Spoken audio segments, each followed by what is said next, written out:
Bonjour et bienvenue mesdames, mesdemoiselles et messieurs, amoureux du son de Gamaliel. Je suis là, le sénateur Benda, toujours rendez-vous sacré. Aujourd'hui, au travers de cette émission, je reçois pour vous le frère Baylor Mbaya. Baylor Mbaya, musicien gospel, il a fait beaucoup pour l'intérêt du royaume. Sa belle voix et celle que Batu Belé, toujours que ça ne sera pas une joie au ciel. Ce qui moi c'est Kumbaboti. On a des témoignages. Ça ne sera pas une joie au ciel. Ceux qui battent Babibosono, mais ça sera une joie au ciel si une âme donne sa vie à Jésus. Très important. C'est à travers de cette émission que nous allons découvrir un autre talent incarné Nakatia frère Baylor Mbaya, à qui j'ai dit shalom. Shalom. Frère Baylor. Personne, oui. Oui, ça va. En tout cas, c'est la première fois que tu as son de Gamaliel à notre première télévision. D'abord, un mot à téléspectateurs à travers le monde au Bazolanda. Vraiment, je vais dire merci. Merci à tout le monde qui nous suit. Merci à Bao Nyoso. Voilà, vraiment, Nzambe apambola bino, Nzamba mona bino. Parce que quand on a besoin de télé, on va dire que en tout cas, ils ont et ça mêlé na mutunyon sauté. Alors yozo landa biso pamboma déjà parce que ozo tolixavement ngongamo malamu na présence ya Koloyeso. Frère Baylor, d'abord ceux qui toko banda parler du frère Baylor, qui est-il? Ozanan, batobamono bimina TV. Pour la plupart, na que ba nzambe ba Christo.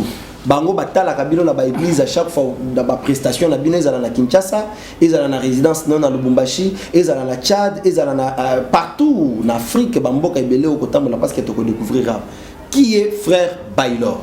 Frère Baylor Mbaya, c'est un simple adorateur du Seigneur. Oyo azoko sepelisa tout d'abord mutema nzambe na koyembela ye na kopesaka message fort pona lobiko ya baenyoso baza kolanda musala au frère Baylor zoko sala. Donc en bref, frère Baylor aza alanga nzembo na ndinga ko kumisa nzambe, aza musicien chrétien ou bien ngana ko loba mingi ngana lobaka chrétien musicien. Donc chrétien musicien. Musicien parce que c'est pas dans oui, chrétien musicien parce que avant d'être musicien nazara chrétien. Je suis chrétien. Nandimela yes le quoi mobik ici pe musunginanga. Ah, vous avez été d'abord né de nouveau converti. Oui. Vous beaucoup musicien. Oui, parce que nako comme musicien tel quoi kaka ndenge musique ezala parce que musique ezala mutoko zo likaba ko yemba mais ayembele nzambe te. Azombe pe ba msusu.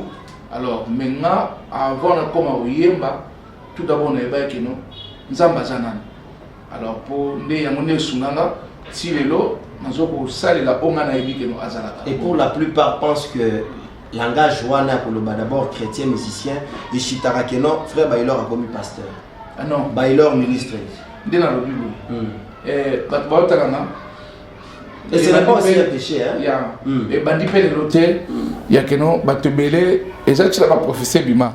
Ya keno zawana yo musana nene yo vraiment zalaka na bible tanga bible makasi parce que nzamba zonga memayo na bi oui merci beaucoup pour le message mais si ngamoko hein nzambe nana lobeli ngate alobi ke Baylor c'est aujourd'hui que tu vas commencer alors il faut nazara oyembela parce que bison to sam salamako ni les autres c'est que non ce qui Baylor azo yemba frère Axel azo teya donc eza mabeta frère c'est na cause à peine église ben si frère Baylor ayembi le quoi bande konanga belé bazana ba itonga na kenda na yemba kana zakalaise eza sonité pour na loba que nous frère Baylor banda kala boni ba ningana ba koma na église non je peux pas ko sala pour na Rolanda baningo bazana ba église génération na kozana la génération où les lois comme ba pasteur c'est-à-dire consacré azoteya azapena ba tout plein l'église siko na binini parce que na banda moi kala génération non na banda moi kala et na koloba bon par exemple grand frère nanga ene des générations na yo grand frère des générations na musique OK o penza bo banda na bango musique Alors, les lobes comme pasteur, ils sont vraiment très à l'aise, ça va évoluer, mais autant là on le dit ah nzambe soina ba on appelle fallait betaka moi raba chebo kede malamo na moi de toi rien mais ebele ya génération nga bazate bazawate ba mingi ebele bazawa bamboka mpaya mingi bazawate alors na tozana dambuta za vienanga oyo tango ya sa musique biso to landa bango et puis na karnape na banda pe koyemba koyekola puis suka na yemba na ye alors na yemba na ba mbiake belé papa Carlito on se comprend de la génération papa Carlito dambuta pe sa mon passage mais avec Thomas le coffre maintenant le loko dambuta wana to comprendre bato ba est-ce que les frères Baylor ou tout le monde en live dans l'église ou bien c'est les frères Baylor mususu Nzembo oto emba na ou bien nzembo na oto emba na nzembo boyemba na soit oyo nzembo na ye et ko dépendre na eza nango choix parce que na bana ko nilo baba nzembo te oto emba na ye je vais chanter un cantique nouveau c'est pour édifier les enfants de Dieu et leur montrer les ciels ouverts ce n'est plus moi qui chante mais c'est Jésus qui chante en moi. Si tu crois la parole de Dieu, mon frère, ma soeur, tu seras sauvé. Il est temps de recevoir Jésus dans ta vie.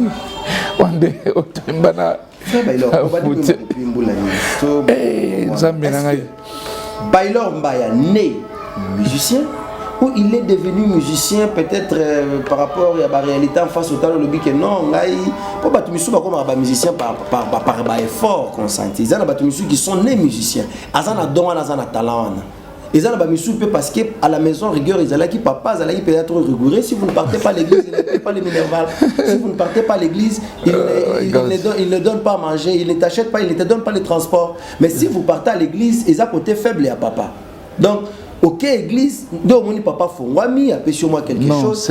C'est à force de ça que la plupart de les serviteurs de Dieu, mais il y a aussi que ce n'est pas ça. Tout d'abord, Baylor est né musicien. Ok. Oui. Donc on a banda libouma maman nanga. Ok. Pourquoi? Parce que avant maman nanga botanga, ils avaient un message à banda ko recevoir, na basana nzambe partout.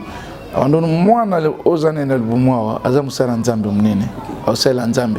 Maman Bandaka ko célèbre offrande ko pesa ti na botama à l'âge de 5 ans. Et grand frère nanga que j'ai dit en passant Yashiro et bazaka ko yemba na ba fait Kabongombaya. OK.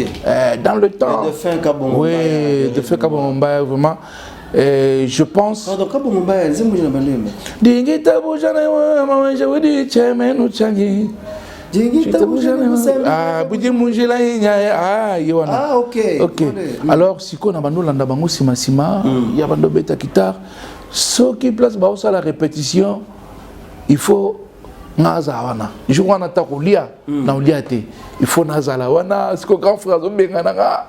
Azo beta betanga siko mère nanga maman nanga abado bisa grand frère nanga te tikaye mwana ndinga zo landa tikaye pe aza vraiment na plaisir wana ya kolanda obino bozo sala peut-être ezape donaye vous comprenez alors ti à l'âge de 8 ans na bandiko yeko la guitare koyeko la guitare na baninga moko na kenetiki na ye na longoli ka ba uniforme na ke ba répétition papa ko beta makamnyonso jusqu'à ce que na âge ya 10 ans 11 ans na bandi ko beta guitare. OK.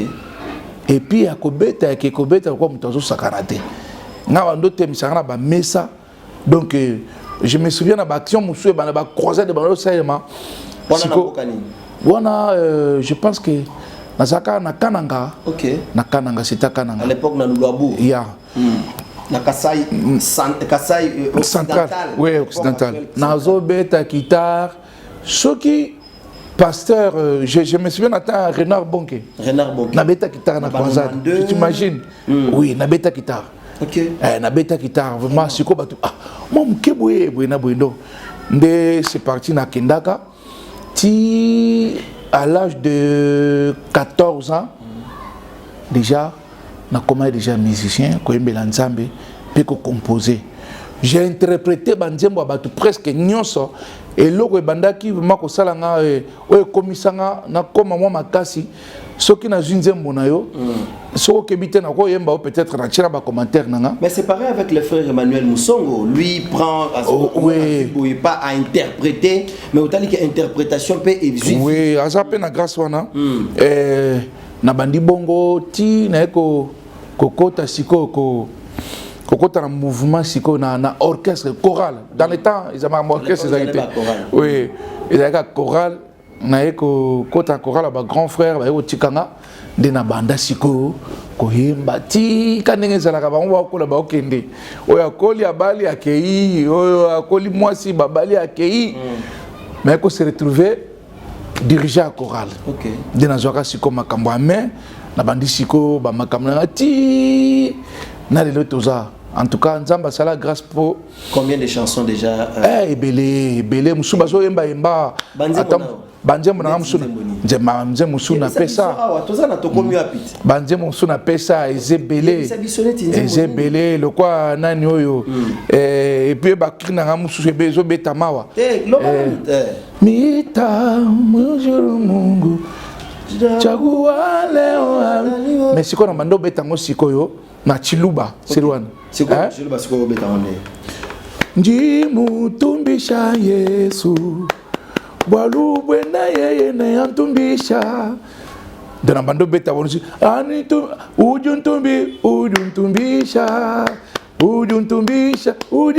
ujuntumbisha donc et beta manango ba apostolo pe ba yembango donc oui alors biloko belé mususu eza quand même c'est que je peux pas koloba parce que eza ba ene abi ba alors nzembo nazo signang nazo donc zoa eza donc on appelle la minute pour votre information tout ça la moi liba la version papa alors ezobima liba la version papa ouais zela version maman ezala ngende liba la version maman ezala kinini et comme liba la version papa ndenge nini pe oko mimi ça va plante version maman ezalaki nazo pesa ya nanga je karamingi tazo ya Dambuta Kamoka respect je pense Dambuta. Que oui en tout cas c'est mon vieux mon yaya mon grand frère oh vraiment nazo belé panaye nazo belé panaye bizarre que on interprète mingi banzembo frère Mbuta oui parce que na yemba na ye nzembo ngala ebela yo omoni bien que na ko mono na réseaux sociaux Kala à l'époque, on a eu besoin Yaleleo, papa, viens me libérer. C'est la chanson. Batuna mayele, wa bozina bango. Ngolope mala simbo mengo ba memela kiyo na pesi obilo konyonso kamata semote mao kitana kembona yo ya lola molongisi mabota o kolo ye sambe. Alors, version version papa version papa Liba. D'abord version maman Liba la bato bazwa idée, après ce que tu petit c'est quoi version papa. Moi c'est mon souci ko bala zoko misombeli wana pomoi. Yako baby sela yo banzela nyoso Zambe abenga yo yoko banda ko yamba makambo lokola ba yamba kamikanda na boto lettre yoko koma yungana yoko banda ko konda na basusi arsene. On a version maman. On a version siko tema ke to pressa ba prestation musuna na kisasa on a Dambuta to bazo kaka biso moi si to biso to bandoki ce que mon bala bali moi si c'est-à-dire que la prestation a diabolisé mingi ba papa oui non ba maman nde bazaki vraiment ça la gentil qui s'est bala boto sisiko papa pe azala ki meneko olula ki li bala moi na poto mais mais moi si musunde bima mais siko e komi na version ba papa siko ya ba papa siko bato ba otana ba satina ka mikolo na zo annoncer ngo déjà yolula kinga na tango bolenge bote naturel bato bakokumisa yo botisi na bana bele simolobi na nga na beteli mobali mabeo yo sundoli nga na ndako yo wana okomi na yo ko luka ba ujana papa. Ah non. C'est quoi sa motivation les années? Au talika au monique. Non, eza mambo ezalaka ti, eza mambo ezalaka mingi. Omoni papa na mama basali parcours, babalani, baboti bana, ebele bazalaka non, bakisinga pasike na koma bana ebele, déjà comment s'intéresser ba bisinga biloko ndenge wana. Alors pour te penser que libwana na inspiration pe ko te pa tata. C'est pourquoi le roi ne bima. Bima. Et ça n'a pas de mabete pour que non. Tobimisi ma papa non. Toloba moi si nous sommes là, nous avons mis sombeli liwa na bomo. Donc moi c'est à quoi boma. Ote soko bali moi si no bolingani est-ce que pourquoi moi c'est à cause liwa ou bien même abendo liwa. Mais toyemba njembo betama donc bima ndenge wana. Alors c'est un peu ça. OK. Alors version papa ezali kamingi te peut-être na ma bongisi vraiment encore je pense na moi doute. Déjà, au Dieu bien que vous avez parlé à featuring au Sali, tant que dans le monde de la musique, c'est que banani bayamba qui penza na maboko polé les dons abi et en tout cas les qui nabiso o yazana don ceux qui talent au to encadrer en côté à Kopengwa qui est votre modèle? Il y a Carlito là ça mbanga natambola na conseil na on na limito sala boy on dit ba émission ya boy ya gospel tous ala na posa ba téléspectateurs quand même ba se relaxer otangi kombo moto betinze monaye otangi obetinze monaye moi quelqu'un bato ba se ressources que papa Carlito na poto place aza to pesi mbote a kota pe ki chasa kala mais bato balinga ke mingi mboko tuna ndenge nini esalete na koma kosalela Yesu Masia solo motune tunami awenda kelakanga biso pe tolingana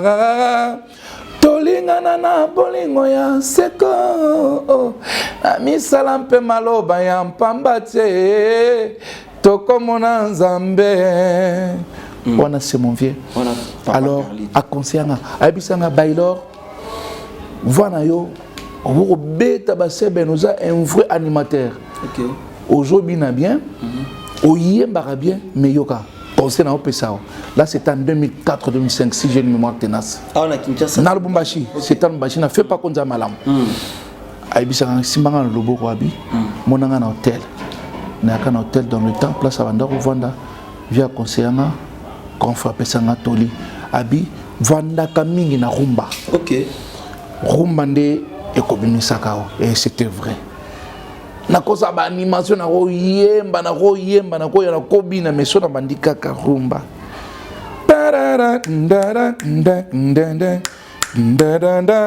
ko banga te soki simba kilobite lelo ko simba nango tandanda na mesana nanga koluka tango nyonso mbadi nandimaki te lelo ko simba na vina ngai soki na mana boyaki komeka lisusu halingaki kobika te na maladi na ye bibli elobi tozala na persévérance kobanga te artene kobanga te soki esima kilobi te lelo ekosimba nango ozo comprendre na comprendre nga moko ke non commence à la mingi rumba nde siko na vandelaka na papa na kibonzambe te toke choix deuxième artiste nan Dambuta on a tout tangi déjà Dambuta déjà pour tunze mon sikoyo moi troisième ya Thomas kolinga na linga yo Jésus ekoti misunyere kitira mikuo lola ngona pesa ya baba ere kingolo na jamana mutu ye ataba sangisi mabanga tala Congo ekoko kanate na bolingo na pesa Jésus ya motema lolango na ngayo yepese mon vieux nalanda bango alors koko na biso ka bomba le ko bazana ba vieux grand frère wana tokolo belé tu vois ce que a pesanga pe belé et puis à partir nande na kinesi ko na libanda na ba Michel libanda oui belé tout d'abord nous avons annoncé album Ezokoya to salé en mouvement collaboration entre ngai na ba Nigérien je pense que Zobima o ezana titre ya Akwaza oui. Oui, Akwaza ezali l'homme de 33 ans. Pour na bato oyo baebi yorbate baebi bote. Agwaza, agwaza, oh agwaza, kadio vambu, lumweluwe, yalule, umweluwe, enyowe, yanuti, yalule, wamwanyo zamyomo, agaribosa giriki, tupono lweluwe, awana ngate taputo, onyomame, ekimbili lotopwe, esimbinya tatao, tupo kunya kiamao, salwa mwamyumyo, ewo, au kwa ya luchuchue, ogaza, awanu iye, ogaza, Mamna miri ogaza awakwaza kadio vambu. Découvrons d'abord le savoir-faire de l'artiste et on se retrouve tout juste après les trous. Mes très chers compatriotes, j'ai décidé de faire porter le grand projet de refondation du pays par l'ensemble des forces vives, politiques et sociales que compte notre pays au sein d'une union sacrée de la nation.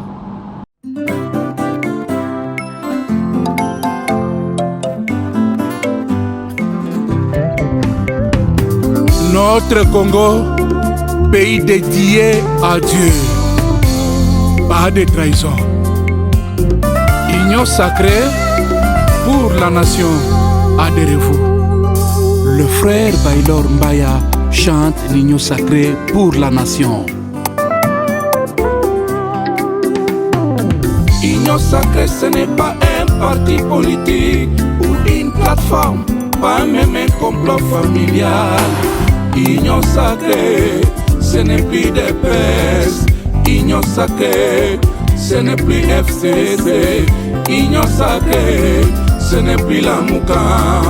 Union sacrée, ce n'est plus cash. Yeah.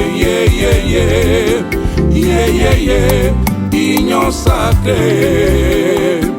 Yeah. Changement de mentalité. Yeah. Changeons nos mentalités. Yeah. Union sacrée.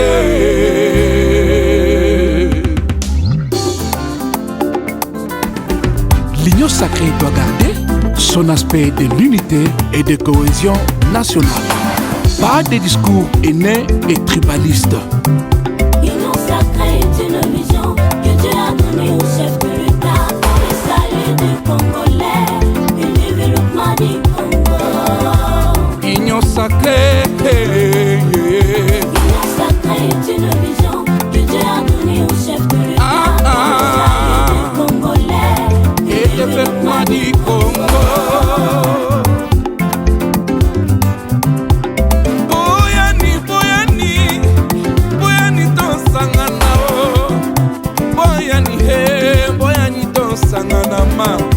Na union sacrée eponi ekolo te. Union sacrée eponi pe moto te. Muswahili mokongo mongala mpe muluba o. Na union sacrée bikolo nyonso ejalie boyani tosangana. Na vision Nzambe apesi chef de l'État mpona union sacrée.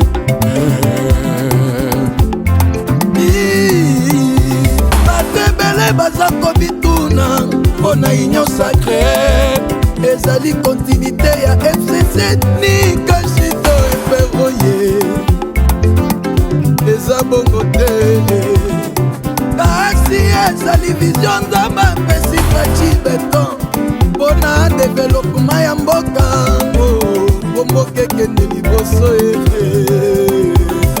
na union sacrée koboyi makila etanga na union sacrée koboyi tribalisme na union sacrée koboyi motema mabe tosangana mosapi moko esukolaka elongi te tosangana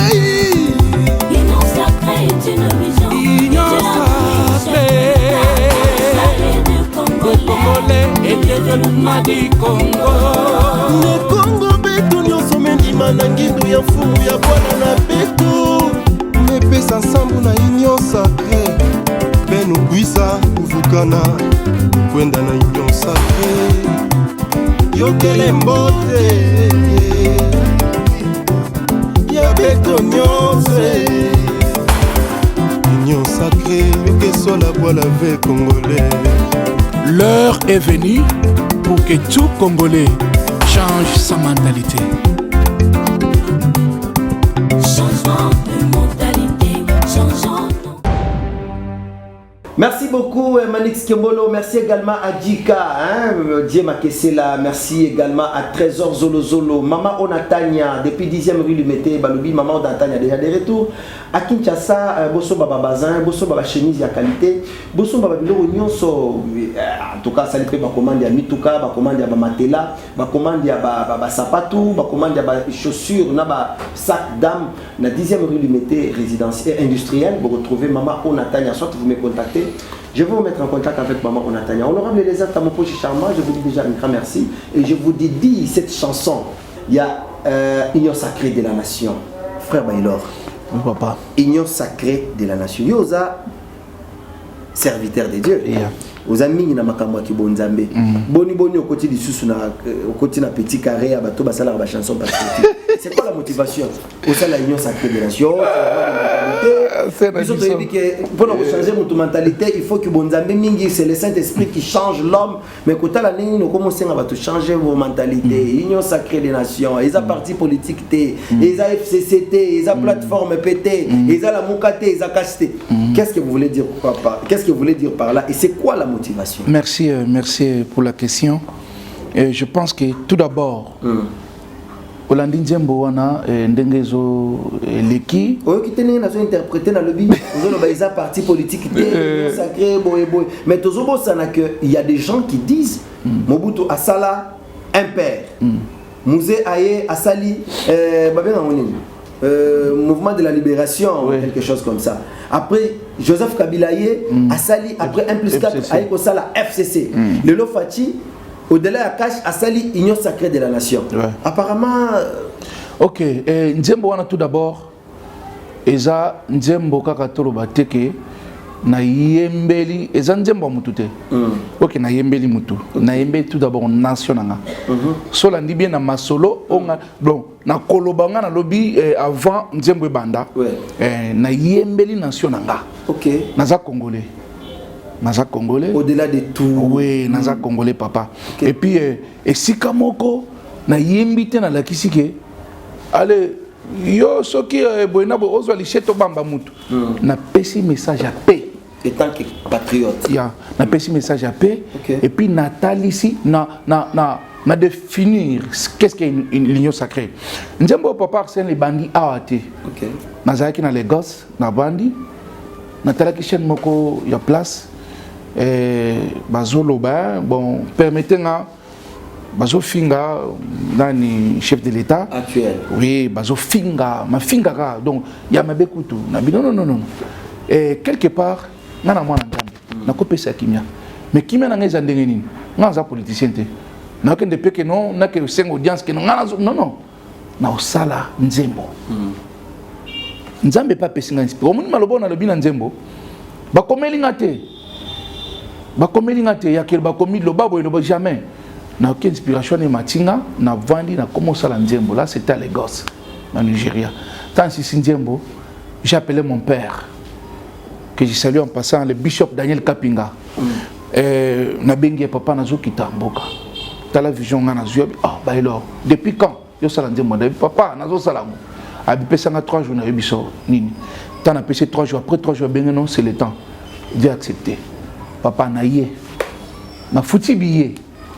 Là, à ta moutoumoko a habité. Il y a gouvernement, soit à ta nani a habité que non, ils ont un garçon, mon bien frère, mon cousin a salanzemo. Naïe, na commis logé dans l'hôtel, na frais nanga. Na bandi studio. Non, mais on a pas frais, non, parce que Babenga Kyote, yo déjà par l'amour, il y a patrie na yo. Oui. Ils ont se déplacé de Lagos, si na Kinshasa. Et ça la ranango. Tant na sali, na silisi. Bishop comme mon père à l'Obinon, j'ai un ami, un pasteur qui est un ami pour moi. Aza pe nakati ya gouvernement na biso, aza près na mokonzi mboka akosunga biso. Akosunga yo. Soki nzembo ebimi ekokomela mokonzi mboka. Na biso ozolanda nga. Ozolanda très bien. Tango benginga tokenda komona pasteur Jacques Kamoudia que je salue. Jacques Kamoudia, le coordonnateur, il y a changement de mentalité. Ok, je vois. Salut pasteur. Tomonie, Tosololi. Nabi papa a une vision. Dieu m'a mis au cœur de faire quelque chose pour ma nation. Abi savoir, il n'y a pas pessinga idée. Au moins quelque part na embi kuluna kosoko melimai kobaka wana ezana cadre changement de mentalité. Alors parce que nzembo zaki il y a union sacrée. Nana yembaka union sacrée tina suka. Non, il faut que tu appelles changement de mentalité boy na koti ça. Comme ma valeur, il y a union sacrée. Oui. Oui. Ok. Na koti ça, je pense que Olandi nzembo yomoko yebi ndengo yebi sanga na téléphone to kolo bawati. Alors, tant na moni papa asepeli abi okosalango na lombango. Bon. Wana ezalaki d'abord audio. Non, na akutu audio te. Na kepona zwa maloba na ye na la kiso yanga. Ok. Nde abakisa kisiko malobana na komaki yango na bureau na ye. Ya place église ezali na komi na kende na ndako na hôtel place naza na bandisi ko na oyo nga na komaki na Lagos na oyo apesanga na sangisi nzembo ebimi. Tango nzembo ebimi na senga ki ata infronté. Bien comme non pesanga na kota studio. Bien on a zappé akala ngana yaki bongande mna proposer makambo. Alors na kota studio moko studio na bakisa sawa. Kobeng ça peut ba musicien Paul Babili ndetemina bango ba Michel so ba Moïse ba tout. Alors kobenga bango no nazana vision eza yanga mais bosungaka tout ça là musalo esila jusque là na prometa bango te que no musalo ndena osala oh e ko sala boy non to siemba nzembo esila après na yebisa Bishop Daniel Kapinga que non nzembo esili s'il s'agit et ce qui m'a dit tout le monde a papa tout le monde papa parce que ngana ko kate pona clip vous comprenez papa alors to zonga le susu et pas ya l'homme de Dieu pour proposer ngana sisi oui papa Kamoudia ngana sisi musala il faut que to sala clip voilà. Alors à tout le bishop il faut que non avec $1,500 ça peut déjà. On peut oui ça peut alors je pense que tozela na zela pona sala clip bon papa Kamoudia mbongo et monanate ataya que non sala et monanate alors en tant que visionnaire il y a nzembo le quoi nzembo est une nation nation na naza le quoi na porteur de vision na bindo savoir na bunda na kota nyongo masalaka bamukamnanga o ya nyongo et puis bishop a soutenir pasteur na na Lumbashi Patrick Kazadi que je salue en passant aussi a soutenir na sala clip nzembo wana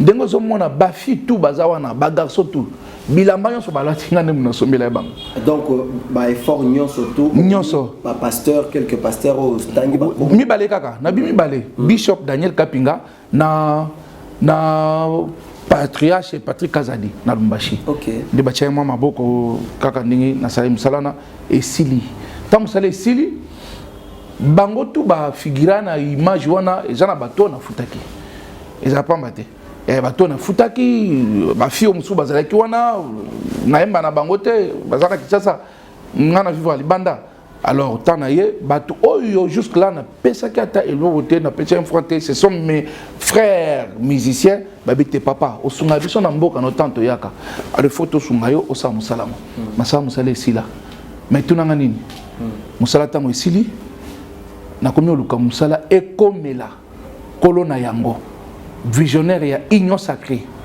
notre président de la République, que j'appelle notre président Félix Tshisekedi. Mais jusque-là, Moussala est comme il était.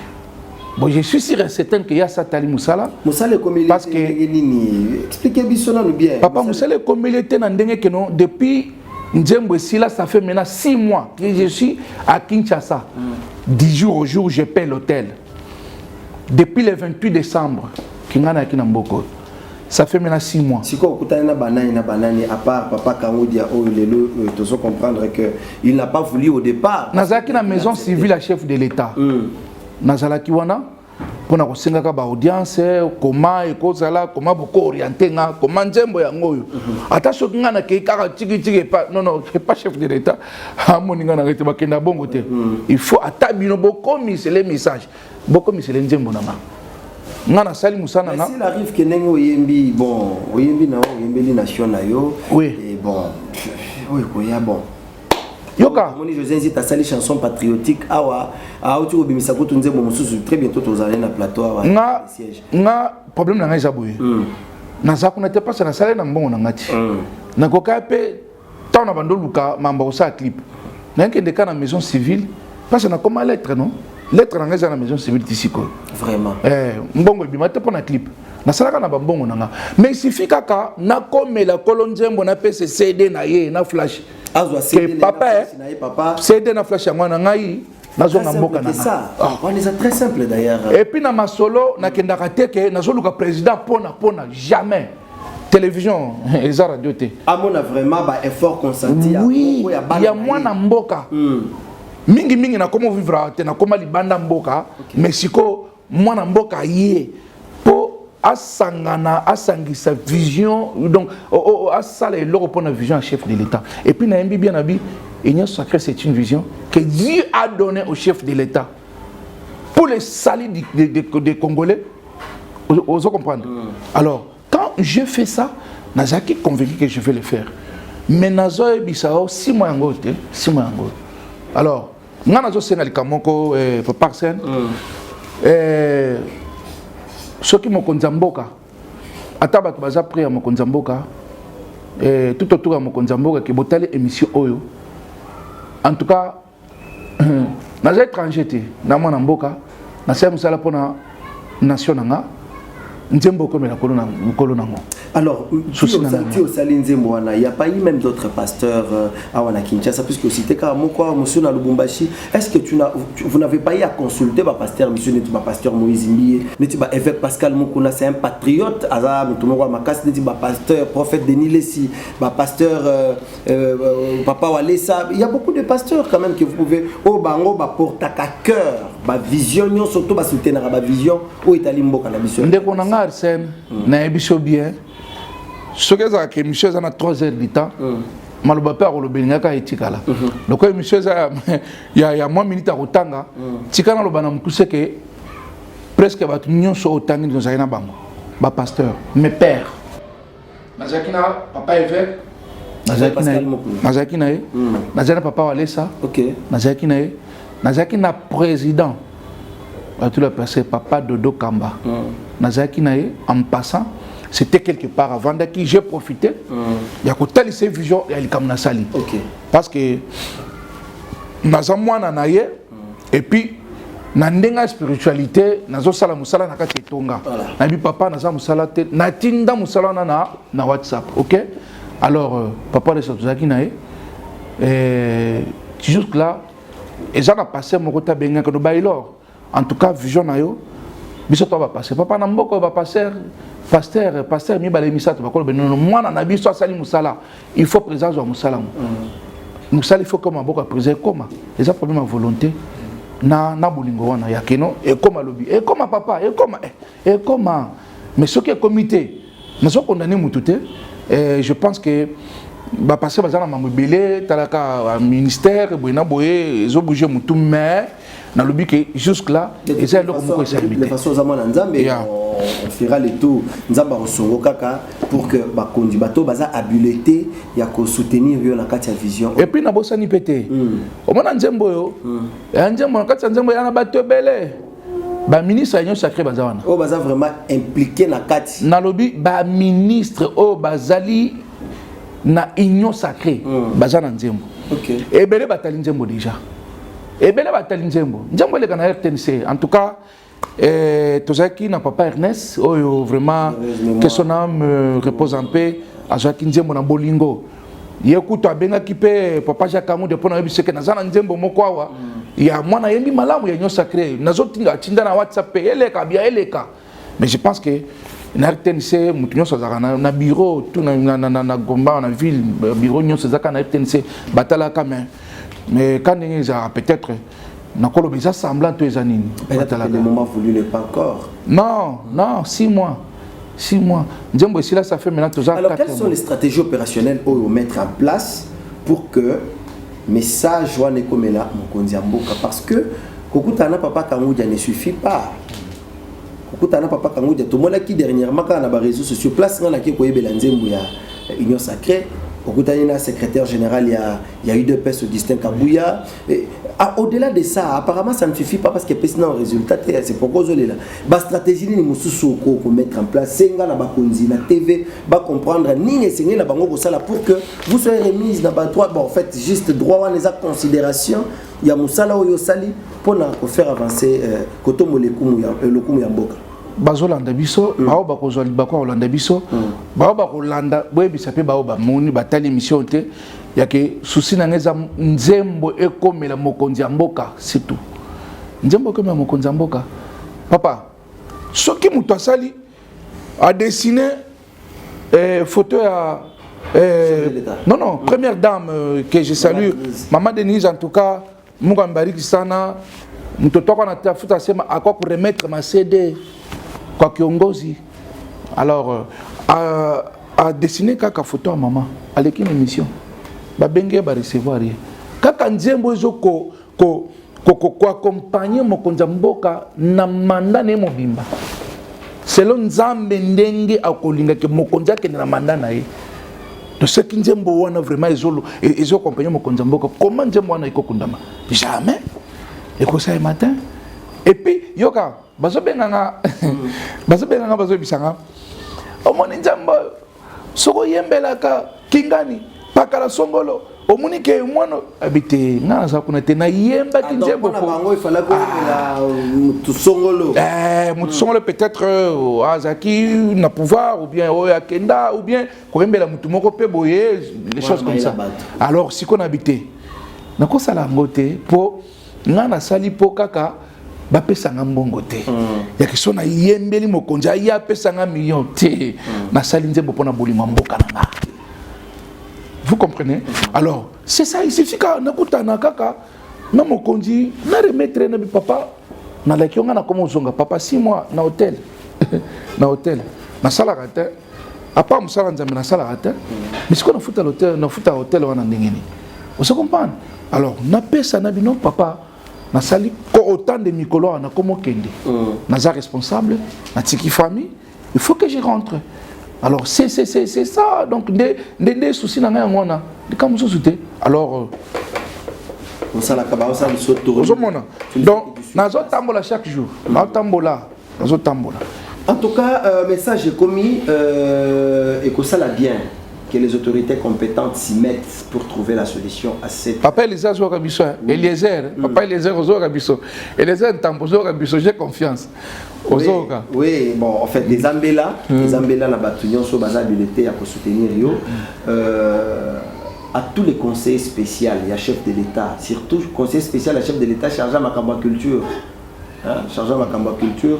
Et ça domaine Nabino, il faut vous impliquer toutefois pour Benga frère Bailor Mbaya qui s'est déplacé pour l'amour de la patrie. Parce que sinon il pouvait dire que non, on a dépensé Bambon, il a payé son billet, il est venu, a réservé chambre d'hôtel, place à Rofanda. Il a fait tout ce qu'il pouvait pour l'amour de son pays. Alors à contrepartie, il n'a pas besoin d'argent. Lui n'a pas dit que vous lui donnez de l'argent. Mais sinon, qu'il remette quand même l'œuvre. Le fait seulement de se déplacer, venir, considération aux Araka qui n'ont pas Mboka, a eu œuvre dans Maboko et que ça l'a bien. Ça, c'est vraiment très important. Frère, il a un numéro de téléphone, si on veut voir. Naza, on appelle ça numéro Mibale. Numéro WhatsApp, on appelle ça pour battre, vous avez besoin d'un Nzembo Oyo. Oui, na otinda peut-être mtumso azolanda biso à cause de la bonne volonté que non ngaso na zuango direct et kokomela kolona yango. Alors tout d'abord on appelle ce numéro nanga eza libanda et les canapel te après on appelle ce numéro appel. Numéro ça plus 234 plus 234 soit 00 234 oui 81 09 83 78 67 na bandeli plus 234 44 43 t aux accords de Lagos plus 234 81 09 83 78 67. Ok. Nazo On a Nigeria. Tout juste pour la WhatsApp.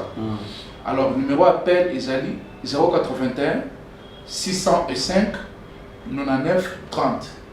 081 695 605 99 30. 081 605 99 30. Voilà, numéro appel. Ok. Alors, nous avons besoin que vous nous donnez votre dernier mot par rapport à l'émission à l'émission. Alors, tous outils que le plateau, d'abord le Souka, on a l'émission à l'impression nayo. En tout cas, merci. Tout d'abord, merci na mokonzashi no papa eleza ntambo ntambo tolandaka yo ata na libanda mboka na mosala osalaka na bitumbu ozalaka nango tomonaka mais kokitisa maboko te ezalaka ndenge wana parce que oza na bato ebele ata na libanda mboka obalanda misala na yo nazo profite mpona kosenga mpe keno likambo mpe eza ya yo nasali nzembo je pense nzembo peut-être ozuta olanda yango te mais ezokoma eloka na mingi te olanda yango tête reposée. Alors napesi merci na chaîne ya tokomi wapi en tout cas bosa mosala malamu bolingo wana namonaka vraiment etoucha biso nzambe asala biso kangolu biso mpe tokoporte un plus ou bien tokolia mpe na lipamboli un jour mpona chaîne na biso eke liboso. Alors napesi mpe merci nandeko nanga Arsène. Merci beaucoup. En tout cas, natiko kala et puis aux équipes mais au colipe. Merci beaucoup. Moi kala en tout cas émission na sont des Gamaliens. En tout cas, merci pour l'initiative aux amis et puis aux appels na bana.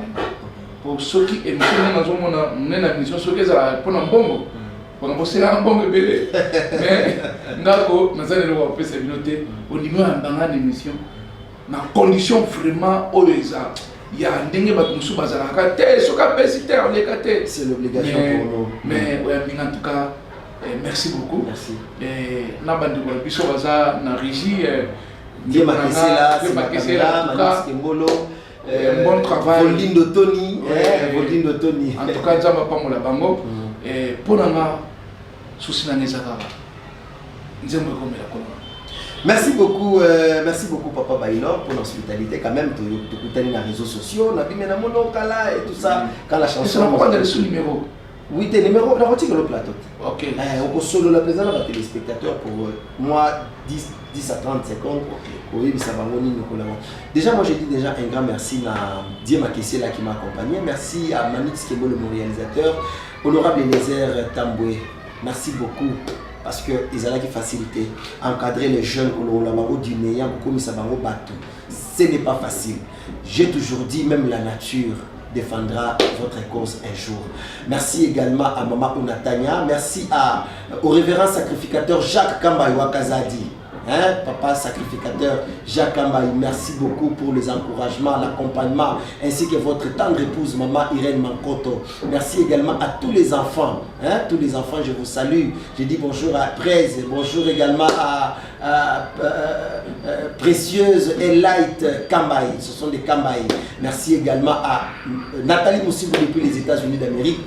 Je vous laisse Papa Baylor, tomber un peu sur le téléspectateur et on va. Union sacrée est une vision que Dieu a donnée au chef de l'État pour le salut des Congolais et développement du Congo. Boyani, boyani, boyani ton sanganao, boyani he, boyani ton sanganama. Na union sacrée et poni école. Union sacrée et poni pe motote. Mo Swahili, mo Congo, mon galampe muluba o. Na union sacrée, bikolo nyonso ejalie, boyanito sangana. En tout cas, que Dieu vous bénisse. Nzamba pa molayo ozwi baba kolanda biso na journal lelo Nzambe apambola makasi.